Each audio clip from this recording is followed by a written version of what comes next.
que veamos las cosas que no hacemos bien delante de Dios y que veamos que Dios siempre está dispuesto a ayudarnos, a confortarnos, a consolarnos.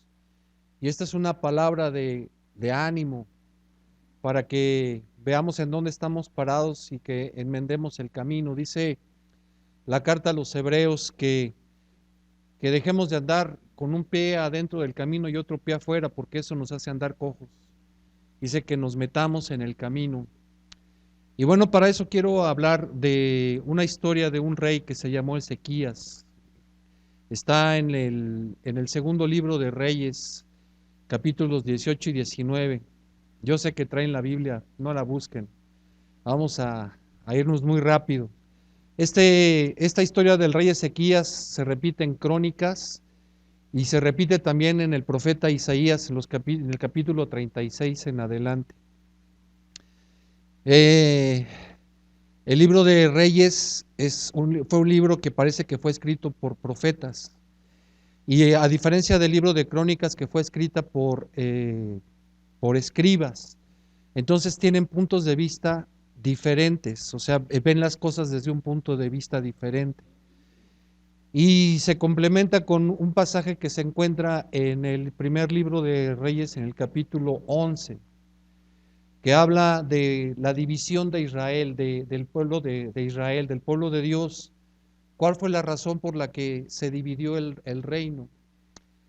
Como ustedes saben, el pueblo de Israel eran 12 tribus.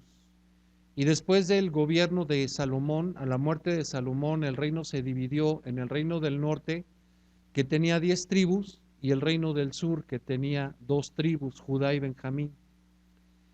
Y la razón por la que se dividió el reino básicamente fue porque Salomón decidió regresar, dejar de adorar a Dios y empezó, como se casó con mujeres extranjeras, estas mujeres extranjeras lo llevaron a adorar a otros dioses y Dios decidió que a la muerte de Salomón y por amor a David, su hijo, iba a dividir el reino a la muerte de Salomón y lo dividió. Y entonces vemos en el segundo capítulo de Reyes, en el capítulo 10 me parece, que hay un rey que viene, que viene de Asiria e invade al reino del norte, es decir, a las 10 tribus que pertenecían a Israel, y se las lleva cautivas, a diferencia de lo que sucede en el capítulo 11 del segundo libro de Reyes, que es la historia de la que quiero hablar.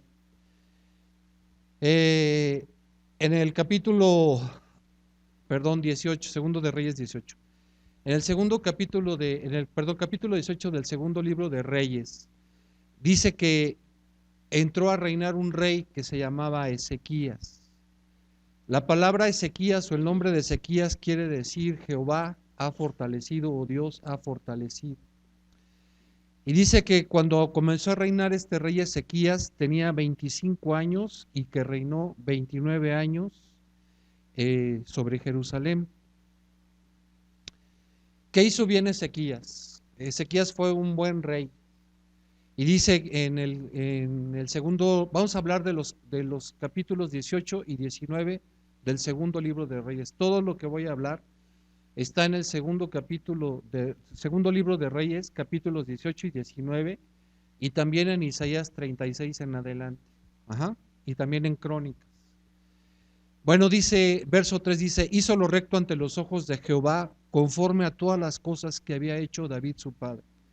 Todo el reinado de Ezequías, toda la vida de Ezequías hizo lo recto delante de Dios. Eso es algo muy importante que no podemos perder de vista, que nosotros tenemos que tomar en cuenta, que para que Dios nos conteste, para que Dios escuche nuestras oraciones, nuestras peticiones, toda nuestra vida debemos de esforzarnos en hacer lo recto delante de Dios, sea cual sea la circunstancia. Aunque venga la mujer más guapa, el hombre más guapo y me merezca o lo merezca, yo, si no es de los hijos de Israel, yo debo decir no. Si me encuentro festejando que terminé la universidad o que terminé la preparatoria, que me voy de viaje, lo que sea, y mis cuates se van a emborrachar, van a hacer cosas, yo debo decir no. Cuando me ofrecen un trabajo, o si, como decía nuestro hermano Arturo, no tengo trabajo desde hace X años o de X tiempo y soy tentado a alterar mi currículum, no lo debo de hacer porque yo quiero andar rectamente delante de Dios. Son muchas las circunstancias en nuestra vida, no se me ocurren más en este momento, pero es andar la vida recta delante de Dios o tratar de ser la vida recta. ¿Qué otra cosa hizo Ezequías? Dice que quitó los lugares altos y quebró las imágenes y cortó los símbolos de acera e hizo pedazos la serpiente de bronce que había hecho Moisés, porque hasta aquel entonces le quemaban incienso a los hijos de Israel y la llamó Nejustán, que quiere decir cosa de bronce. Miren qué cosa tan tremenda. Hemos salido muchos, casi todos los que estamos aquí, espero, del catolicismo. Y pensamos, algunos quizá piensan que tener un pie en el catolicismo o un pie en el cristianismo es algo aceptable delante de Dios, pero Ezequías está demostrando lo contrario. No estamos en contra, como ahora trata de hacer la humanidad, de ser tolerantes, dicen, ¿no? Por ejemplo, los homosexuales, los que se acuestan con varones, los afeminados, los que tienen siendo varones o siendo mujeres, si eres un varón, no puedes tener actitudes femeninas, de comportamientos, voces. Y por otro lado, si eres mujer, no puedes tener o no debes de tener actitudes varoniles. Debes de vestirte decentemente como mujer, con ropa de mujer. Si tú piensas, por poner este ejemplo extremo, que también se aplica a la religión, si tú piensas que porque vienes a la iglesia, porque vienes a escuchar las cosas, y no te arrepientes de las actitudes femeninas que tienes, si eres hombre o varón, y de las actitudes masculinas que tienes, si eres mujer, si tú piensas que porque estás aquí, pero aún tienes en tu casa tu crucifijo al que te hincas y le ruegas y le pides, si aún crees que crees en la Virgen, cosas que no están de acuerdo a lo que dice la palabra de Dios, porque la palabra de Dios dice que hay solamente un Dios, estás equivocado. Tienes que tomar decisiones firmes como lo tomó Ezequías. ¿Tú te imaginas el problema en el que se metió Ezequías cuando entró a tomar posesión del reino y que todo el pueblo tenía imágenes de Acera? Acera era una diosa. Y que se subían al cerro a hacerle ofrecimientos, inciensos. Y que llega este rey y que dice, solamente hay un Dios y voy a romper con todas esas cosas. Tú sabes la bronca en la que se levantó, se ganó este hombre. Y no lo hizo por temor al pueblo, o lo hizo por primeramente temor a Dios, no importándole lo que dijera el pueblo.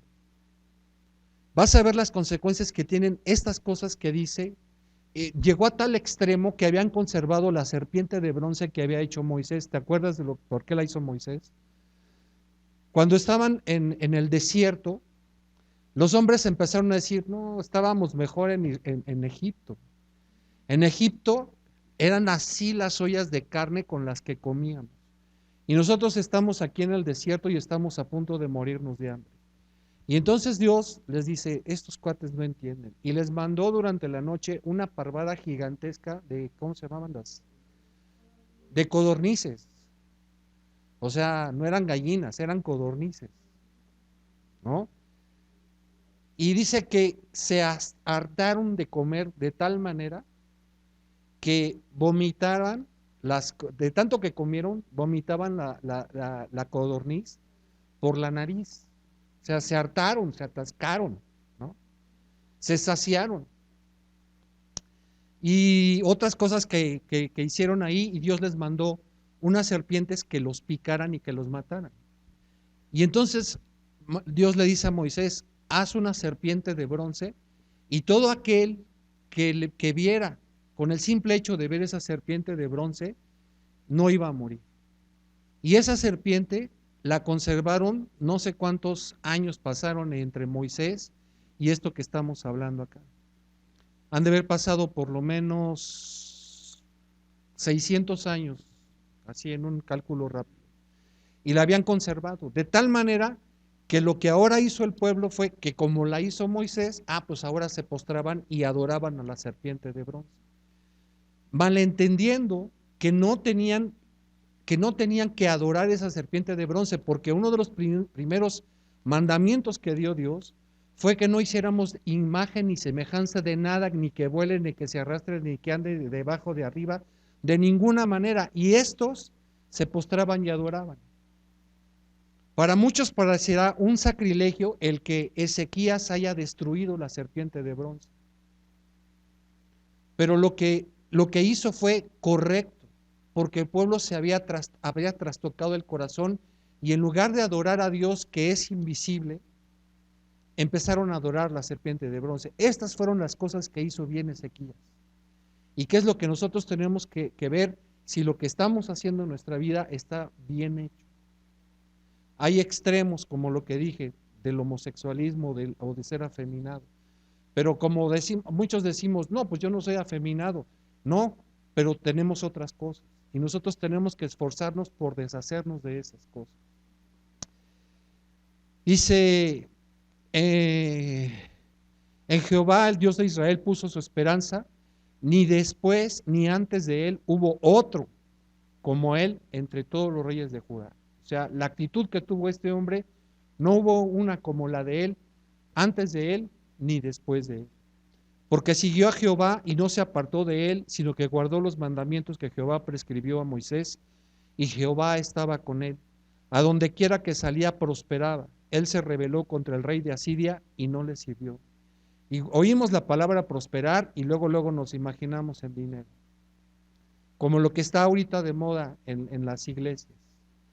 La prosperidad. Usted ahorita está en enlace, la maratónica famosa, ¿no? Y dice, usted venga y dé dinero y va a ver que Dios lo va a prosperar. Cuando no se entiende, no entienden que la prosperidad de Dios no siempre se refiere a dinero o no únicamente se refiere a dinero, sino a una prosperidad espiritual que es más importante, que es mucho más importante. Muchas cosas podríamos hablar de la prosperidad económica, que no es a lo que Dios se refiere o no es a lo único que Dios se refiere. Ok, entonces sucede que, como les dije, Samaria es invadida y se los llevan prisioneros a Babilonia, a Asiria. Y después, en el capítulo 18 del segundo de Reyes, dice en el verso 3, a los 14 años del rey Ezequías subió Sennacherib, que era el nuevo rey que había en Asiria, contra todas las ciudades fortificadas de Judá y las tomó. Mira lo que sucede. Este es un ejemplo para que Dios quiere que todos nosotros, cada uno de los que estamos aquí, podamos resistir el día malo.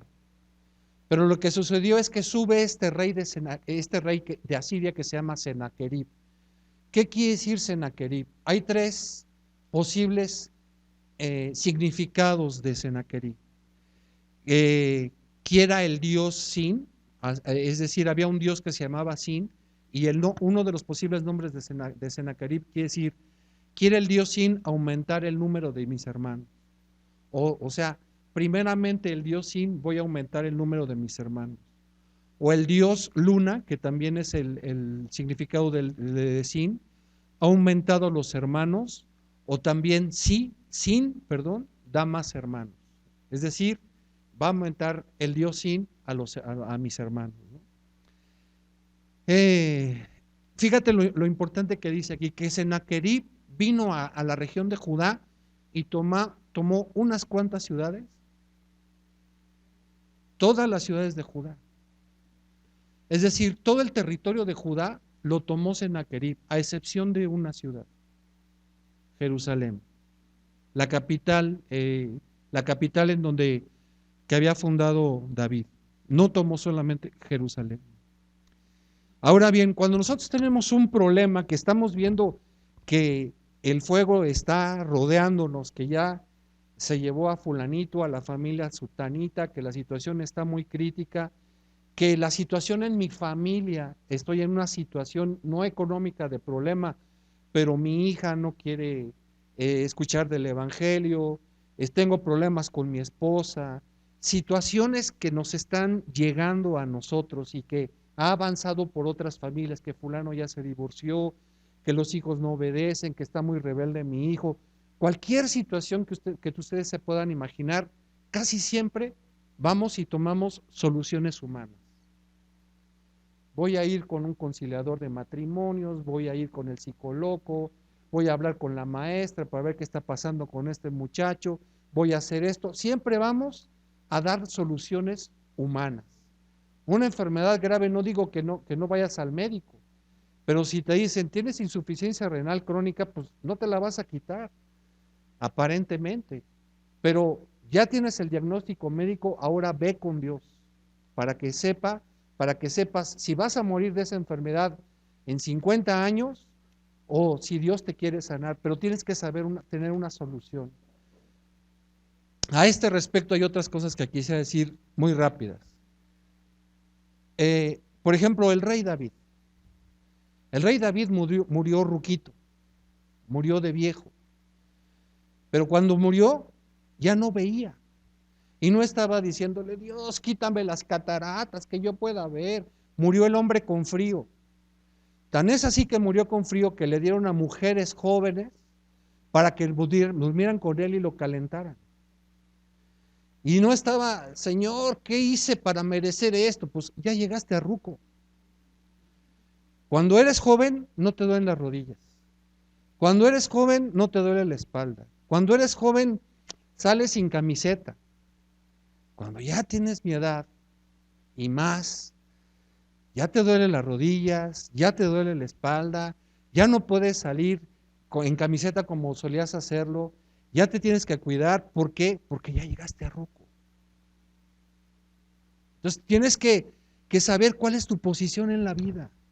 Decimos, es que antes no me pasaba. Claro, cuando tenías 20 años ni a mí tampoco me pasaba. A mí tampoco me pasaba. Tenemos que ser conscientes de la edad que tenemos y de cuidar el cuerpo hasta donde se pueda, para que esos achaques de la edad lleguen lo más tarde posible. Y no le estemos reclamando a Dios, Dios, ¿qué hice en el mundo para merecer esto? Que te duelen las rodillas, que te duele la espalda, que ya no ves, que te dicen que tienes cataratas. Mi chavo, tienes más de 50 años. Ya llegaste allá. Entonces dice que cuando Ezequías entra en una situación problemática. Verso 14 del segundo libro de Reyes, capítulo 18, dice, entonces Ezequías, rey de Judá, vino a decir al rey, tomó todas las ciudades Sennacherib, a excepción de Judá. Y entonces, ¿qué es lo que sucede en el verso 14? Entonces Ezequías, rey de Judá, envió a decir al rey de Asiria, que estaba en Laquis, yo he pecado, le dice Ezequías a Sennacherib, yo he pecado, apártate de mí y haré todo lo que me impongas. Todo lo que me impongas. Y el rey de Asiria impuso a Ezequías, rey de Judá, 300 talentos de plata y 30 talentos de oro. ¿Qué tanto era esto? Muchísimo. Verso 15. Dio por tanto Ezequías toda la plata que fue hallada en la casa de Jehová y en los tesoros de la casa real. Entonces Ezequías quitó el oro de las puertas del templo de Jehová y de los quiciales que el mismo rey Ezequías había cubierto de oro y lo dio al rey de Asiria. ¿Fue una buena solución? ¿Por qué no? Se lo quitó de encima. Fue una solución humana. Porque en lugar de decirle a Dios, he pecado, le dice al rey de Asiria, he pecado. Y entonces el rey le dice, está bien, dame 300 siclos de plata y 30 siclos de oro. De tal manera que todas las riquezas que tenían en el templo el rey, es dado a este rey, a Sennacherib, de tal manera que aún el oro con el que habían forrado las puertas, lo tuvo que dar. Y yo te pregunto, si tú fueras el rey Sennacherib, ¿te ibas a conformar con eso? ¿Solamente ibas a querer una entrega? ¿O ibas a querer más? Ese fue el ejemplo que hizo el Imperio Romano. Y todos los imperios que han habido en la historia no dicen, bueno, un pago nada más y ya te dejo en paz, ya me voy. No, siempre quieren más, siempre quieren más, siempre quieren más. Fue una solución humana. Por eso te digo que cuando nosotros tenemos problemas con nuestra esposa, con nuestros hijos, con el trabajo, cuando se nos viene encima una solución, tratamos de pedir un crédito, trato de llevar al psicólogo, trato de hablar con la maestra, trato de hacerme de la vista gorda y no abordo el problema. Y entonces nos quedamos sin plata, nos quedamos sin oro, es decir, nos quedamos sin una solución permanente. Una solución permanente, le estamos tapando el ojo al macho.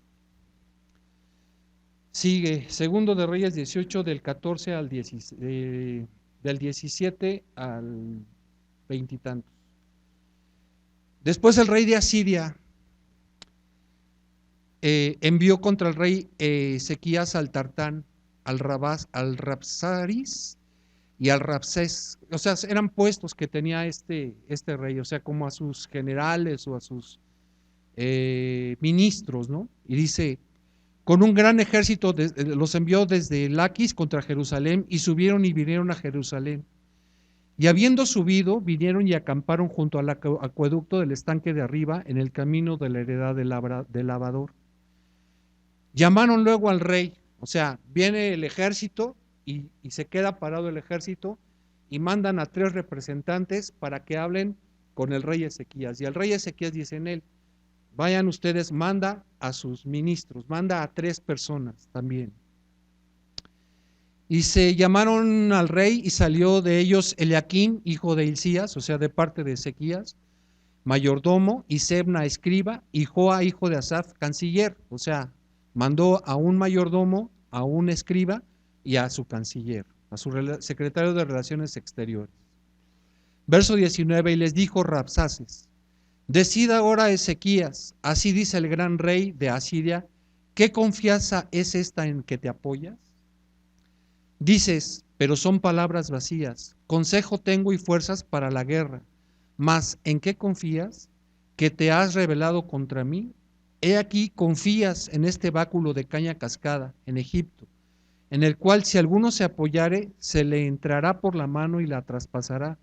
Tal es Faraón, rey de Egipto, para todos los que en él confían. ¿Qué es lo que están diciendo?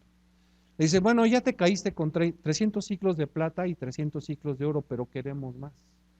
Manda Sennacherib a sus mensajeros y hablan con los mensajeros de Ezequías. Y le dice, ¿qué pasó, mi chavo? ¿Creíste que iba a ser todo? Tú estás confiado en que Egipto, ¿qué es Egipto? ¿Tipo de qué es el Egipto? Del mundo. ¿Tú crees que porque ya fuiste a una conciliación matrimonial, tú crees que porque eres afeminado y eres afeminado y te echas con varones, y como el mundo te dice que está bien, que te respetemos, que te tenemos que respetarnos y te respetamos, lo que estás haciendo mal es que es un pecado, y yo no me voy a ir al infierno por eso, el que se va a ir al infierno eres tú, pero si quieres que te respetemos, te lo tengo que decir cara a cara y te lo digo. Tienes un problema muy fuerte con tus hijos, el psicólogo no te va a ayudar, tienes que ponerte de rodillas a orar delante de Dios para que salgas del problema. Tú estás confiando en Egipto si llevas a tu hijo al psicólogo. No te digo que no lo lleves para que conozcas el problema, pero el que te va a ayudar a salir del problema es Dios. Y si tú estás confiando en que el psicólogo te va a dar la solución permanente, es lo que está diciendo aquí, tú confías en Egipto, que es una caña cascada. El día que te apoyes, ¿qué es una caña? Es una vara como de bambú, que cuando tú te apoyas en ella, tú crees que te puedes apoyar en esa caña que es Egipto, te va a traspasar, o sea, es como el bambú, es como una lanza. Tú te apoyas, el día que te recargues en él, la mano se te va a traspasar. Y eso es lo que le dice, porque Ezequías confió en la fuerza humana. Le dice, he pecado contra ti, Sennacherib. Ahí te van 300 ciclos de plata y 30 ciclos de oro para que arregle la situación y regresas, Sennacherib. Le dice, tú estás confiando en la fuerza de Egipto. ¿Tú crees que querían mucho todos los pueblos de la región, mucho a Asiria? ¿Tú qué crees? ¿Y tú crees que Egipto no estaba viendo y diciendo, ya se echó a Asiria, o sea, al reino del norte, a Samaria, se echó 10 tribus, y ya se había echado muchas más, porque si lees, ya había conquistado Líbano y otras regiones del norte de Medio Oriente, ya había conquistado, y era evidente que iba a querer llegar hasta la región de Egipto. Entonces, todos los pueblos que estaban alrededor, o que aún no habían sido invadidos, pues estaban haciendo fuerzas con el ejército más poderoso después de Asiria, que era Egipto. Y entonces por eso le dice, tú estás confiando en Egipto, que es una caña que te va a traspasar el día que en ella te apoyes. Soluciones humanas nuevamente. Y fíjate lo que dice Sennacherib en el verso 22, y si me decís, nosotros confiamos en nuestro Dios, aquí es en donde te pone la duda de confiar en Dios. Fíjate lo que dice, es astuto el diablo. Dice, nosotros confiamos en Jehová nuestro Dios. No es este Jehová tu Dios del que me estás diciendo. ¿No es este aquel cuyos lugares altos y altares ha quitado Ezequías? Era un tonto. Estaba diciendo mentiras. O sea, Ezequías no había quitado los lugares altos de Dios, había quitado los lugares altos de Acera. Había hecho lo correcto delante de Dios, porque así empezamos hablando de Ezequías, ¿te acuerdas? ¿No? Y dice, aquel cuyos lugares altos y altares ha quitado Ezequías, y ha dicho a Judá y a Jerusalén, delante de este altar adoraréis en Jerusalén. O sea, Ezequías quitó todos los altares y solamente dijo, vengan a adorar solamente al templo, que era lo que Dios quería. Verso 3, ahora pues yo te ruego que des rehenes a mi señor, al rey de Asiria, y yo te daré 2000 caballos si tú puedes dar jinetes para ellos. Ve qué buena onda, ¿no? O sea, le iba a dar caballos. ¿Por qué eran importantes los caballos? Para la guerra, para la guerra. Verso 24, ¿cómo pues podrás resistir a un capitán, al menor de los siervos de mi señor, aunque estés confiando en Egipto con sus carros y su gente de a caballo? O sea, éramos tan poderosos, somos tan poderosos, dicen los asirios, que tú vente de este lado y te voy a dar 2000 caballos. ¿Cómo sería el tamaño del ejército de Asiria que estaban dispuestos a darle 2000 caballos? ¿Tú te imaginas? O sea, es como decirle, que nos diga el ejército de Estados Unidos, te voy a dar 500 avionetas cuando tienen F-16, F-18, F-25, portaaviones, y nos van a dar 500 avionetotas. ¿Te das cuenta de lo que le estaba diciendo? Eso es lo que nos dice nuestro enemigo el diablo cuando estamos en situaciones que dice, híjole, es que me dieron la esperanza de que con esto mi hijo se va a arreglar. Me dieron la esperanza de que con esto la situación con mi esposa se va a arreglar. La situación con mi familia se va a arreglar. Que yo vaya acá y que dé y que haga o sea, lo que tienes que meterte es una relación íntima y profunda y personal con Dios. Eso es, en otras palabras, lo que estamos diciendo. Dice verso 28, entonces el Rabsaces se puso en pie y clamó a gran voz, ya está ahí. Verso 26, le ofrecen los 2000 caballos. Verso 26, entonces Eliaquim, esto es la actitud que tomamos nosotros. La actitud que nosotros tomamos, mira, está más clara que el agua, dice. Verso 26, entonces Eliaquim, hijo de Hilcías, y Sebna y Joa. Entonces dijo Eliaquim, hijo de Hilcías, y Sebna y Joa al Rabsaces. Es decir, los tres enviados de Ezequías le dicen, te rogamos que hables a tus siervos en arameo, porque nosotros lo entendemos, y no hables con nosotros en lengua de Judá a oídos del pueblo que está sobre el muro. En otras palabras, no nos hables en español, porque todo el pueblo se va a dar cuenta de que tengo problemas con mi esposa.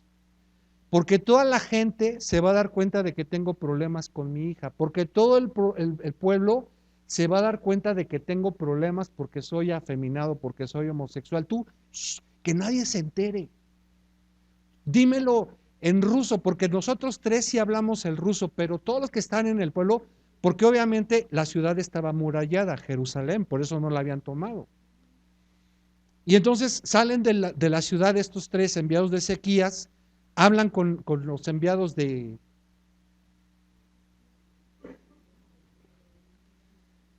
Senaquerib, y están hablando en español, pero a la hora que dice, no, tú no confías, nosotros te vamos a hacer pomada, no hables en español. ¿Tú te imaginas cómo estaba la gente en su casa viendo la tele?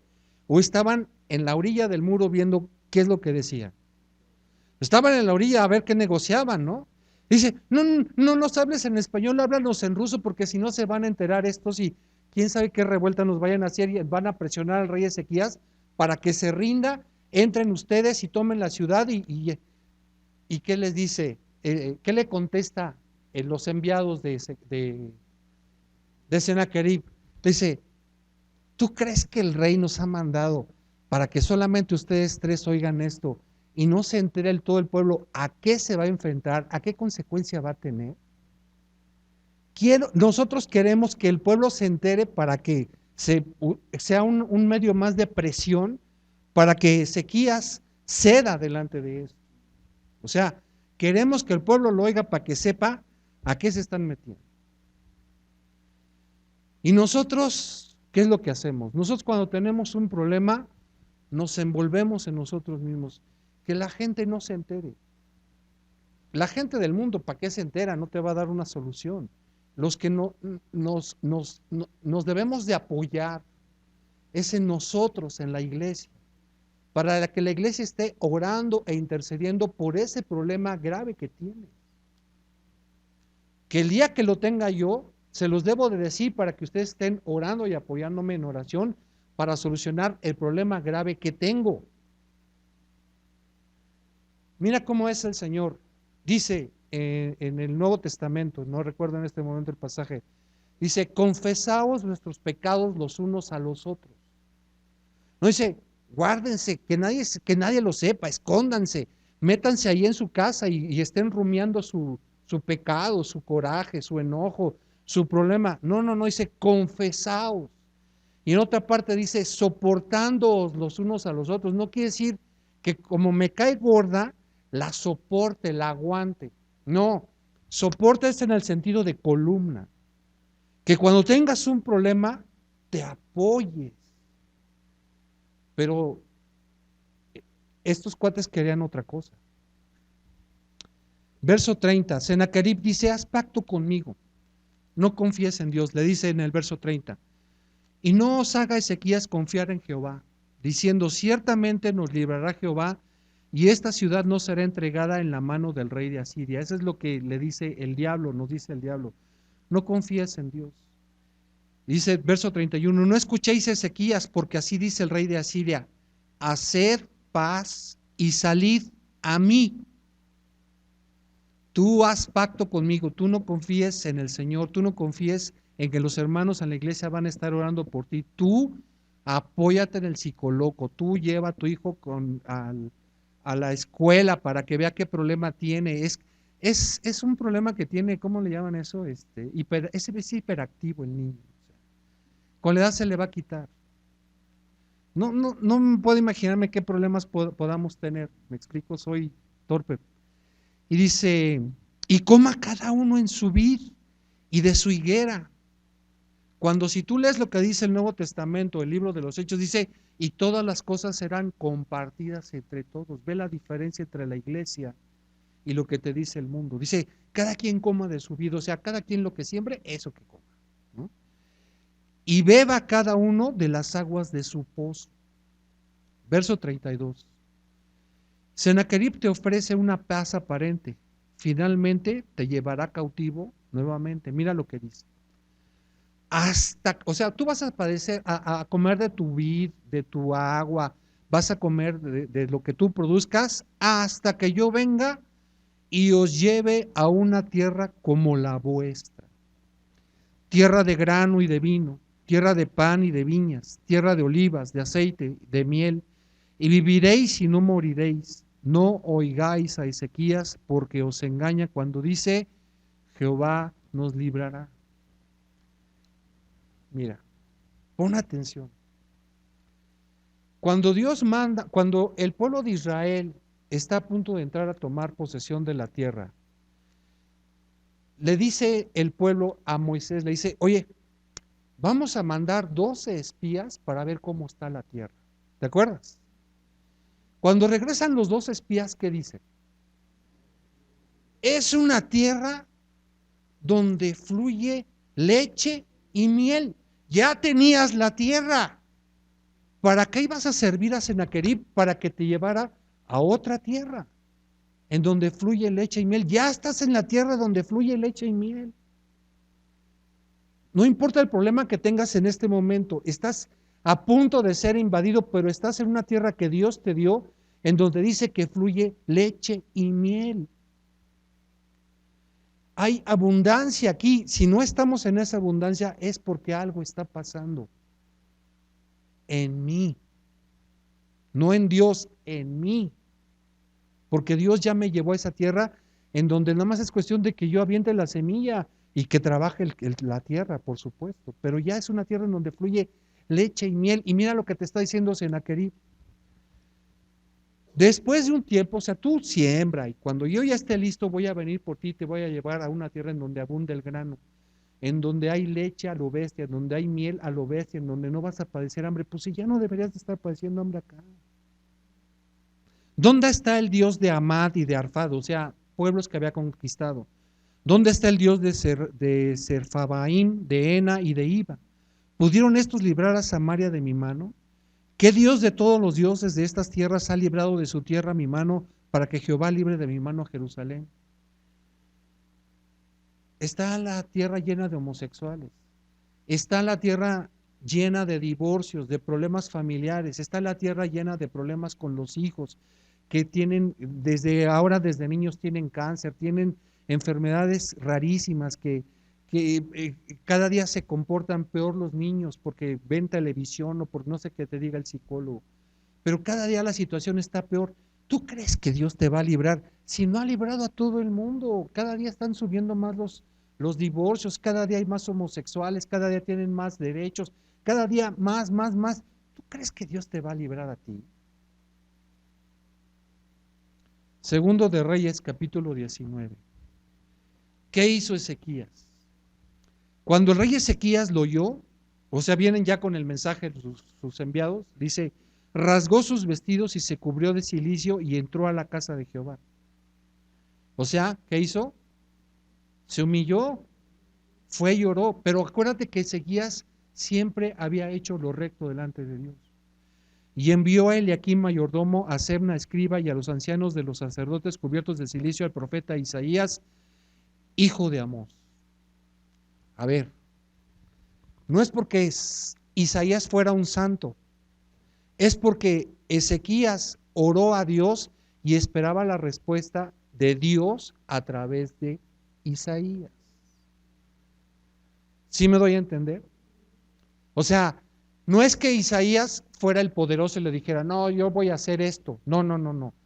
Ezequías se puso a cuentas con Dios, oró a Dios y dijo, ahora vayan ustedes a ver qué es lo que Dios dice a través de Isaías. A través de Isaías. No como sangoloteo. ¿No? No es que Isaías estuviera intercediendo delante de Dios para que oyera a Ezequías. Tienes que ver bien las cosas. O sea, la relación la debes de tener tú a través de Dios y esperar a ver cómo te contesta Dios. ¿Te contesta directamente o te contesta a través de otro? Pero te va a contestar Dios. ¿Sí? ¿Entiendes la diferencia? Segundo de Reyes 19, versos 6 y 7. Respuesta de Dios por medio de Isaías. ¿De quién es la respuesta? De Dios. E Isaías le respondió, así diréis a vuestro Señor. Así ha dicho Jehová, o sea, no digo yo, dice Dios. No temas por las palabras que has oído, con las cuales me han blasfemado los siervos del rey de Asiria. He aquí, yo pondré en él un espíritu y oirá rumor y volverá a su tierra y haré que su tierra caiga a espada. ¿Qué le está diciendo en otras palabras? No vas a ser invadido, yo te voy a proteger. Va a salir corriendo este cuate. ¿Qué pasó? Debes de tener paciencia. ¿Debes de tener qué? Paciencia. Dios no obra de la misma manera que obramos nosotros. No obra de la misma manera que obramos nosotros o que pensamos que debiera de obrar, ¿no? A veces nuestras oraciones son: Dios, te pido que hagas esto y esto. ¿Cómo? ¿Perdón? Yo diciéndole a Dios lo que tiene que hacer. Él obra de una manera que es la mejor para mí. Ten paciencia. Las soluciones de Dios no siempre son inmediatas, no siempre son ¿qué?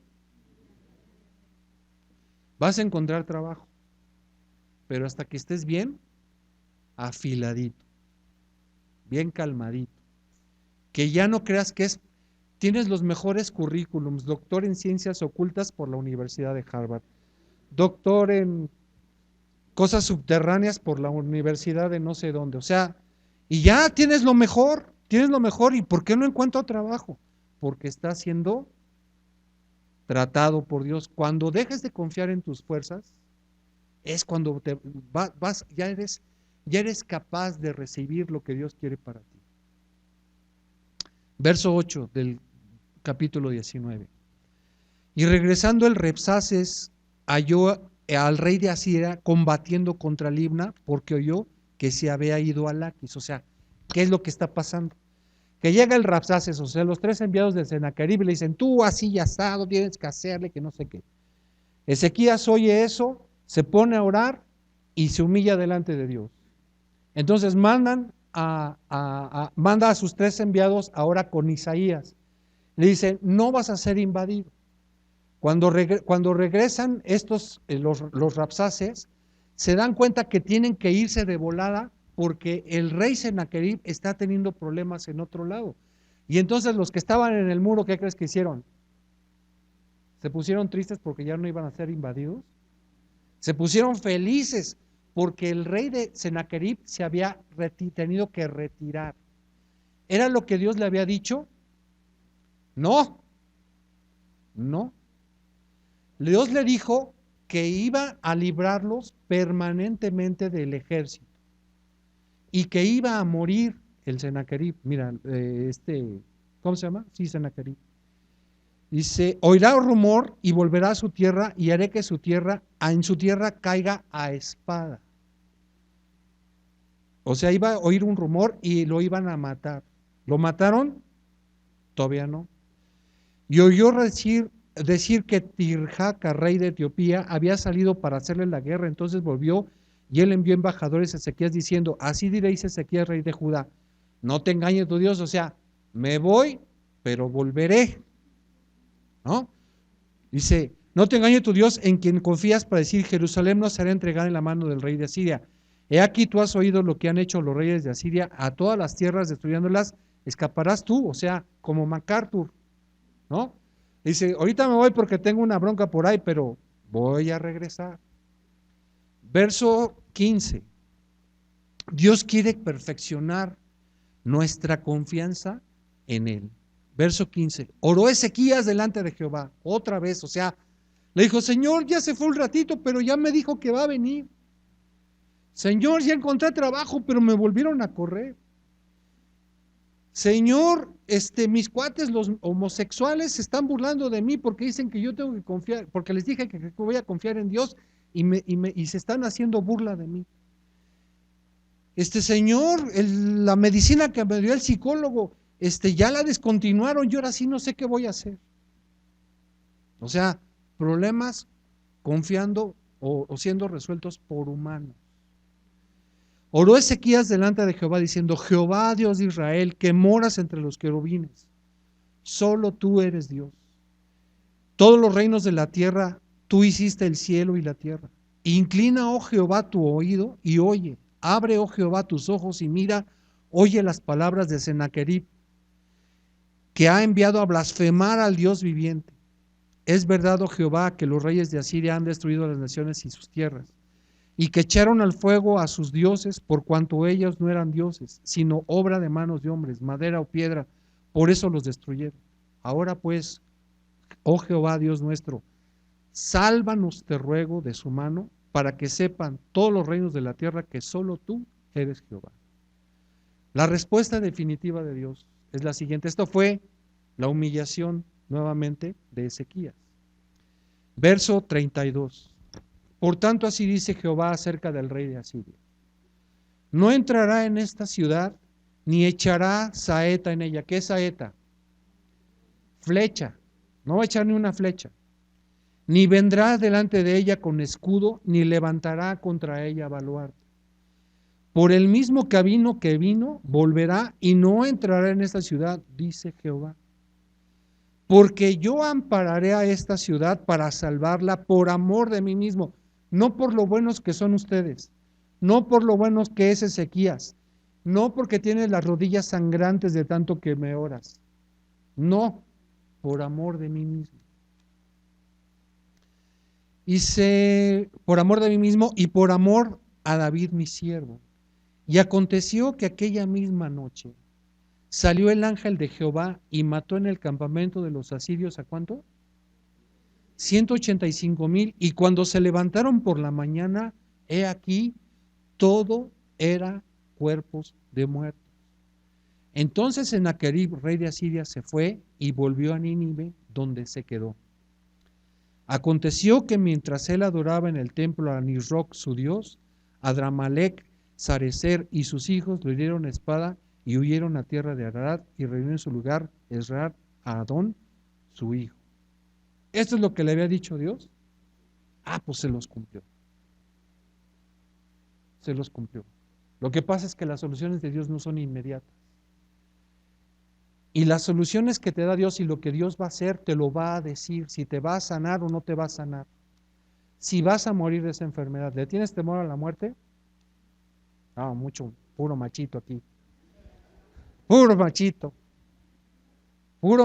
¿no? Pero si te dicen, te van a hacer un cateterismo, hermanos, les pido que oren, ¿no? Que te encuentran cáncer, hermanos, les pido que oren. No, así somos todos, no crean que yo soy muy macho, ¿no? También le saco. Pero aquí el asunto que quiero decir es que nosotros, Dios nos va a decir, nos tiene que decir si es que nosotros nos postramos delante de Él. Y nos va a contestar sea directamente o sea por medio de otro. Pero tienes que ver la diferencia entre lo que sucedió con el reino del norte, que eran 10 tribus, que es, ¿cómo se llaman las 10 tribus del norte? Samaria, y lo que sucedió con las 2 tribus del sur, que fueron Judá. Algo que no te he dicho es lo que sigue después. Dios le dice, mira, de todos modos los voy a invadir. A Judá de todos modos lo voy a invadir. Va a venir el rey del norte y los va a invadir.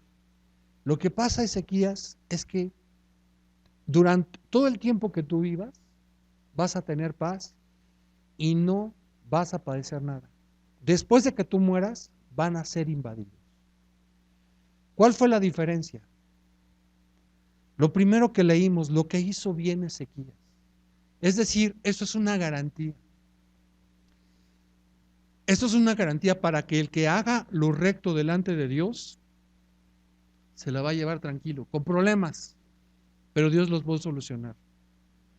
Pero eso no quiere decir que siempre nuestra familia, si no hace lo recto, va a vivir de la misma manera que vivió Ezequías, o yo. No sé si me estoy dando a entender lo que trato de decir. Es decir, no porque vienes a Centro Cristiano Vista Hermosa y el hermano Daniel o los hermanos o unos hermanos hacen lo recto, quiere decir que es una garantía para todos. No, no, no, no. El pecado te va a alcanzar. Por tanto, lo que tenemos que hacer es limpiarnos del pecado, cortar la cola del pecado y hacer lo recto delante de Dios. ¿Que tiene consecuencias? Sí. Con la familia. Primeramente, la familia.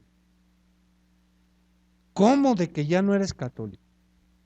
¿Cómo de que ya, si todos los 12 de diciembre Vamos tú y yo hincados desde la calzada de Guadalupe hasta allá hincados, yo este año no lo vas a hacer.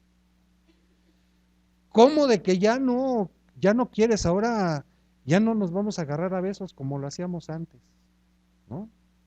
Los homosexuales, las lesbianas. Vas a tener consecuencias, pero tienes que portarte varón, tienes que comportarte como hija de Dios. ¿Cómo de que ya no vas a hacer? ¿Cómo de que tienes que cortar con las imágenes de acera? Tienes que cortar con lo que te une. Tienes que cortar con las cosas que no le agradan a Dios, porque el pecado un día te va a alcanzar. Si tú cortas con esas cosas, vas a vivir una vida tranquila, tranquila, apacible, a lo mejor no tranquila, a lo mejor no apacible, pero en victoria, que es diferente. Pero si no lo haces, un día vas a ser invadido. Un día vas a ser invadido. Y tienes que leer cómo es que fueron invadidos.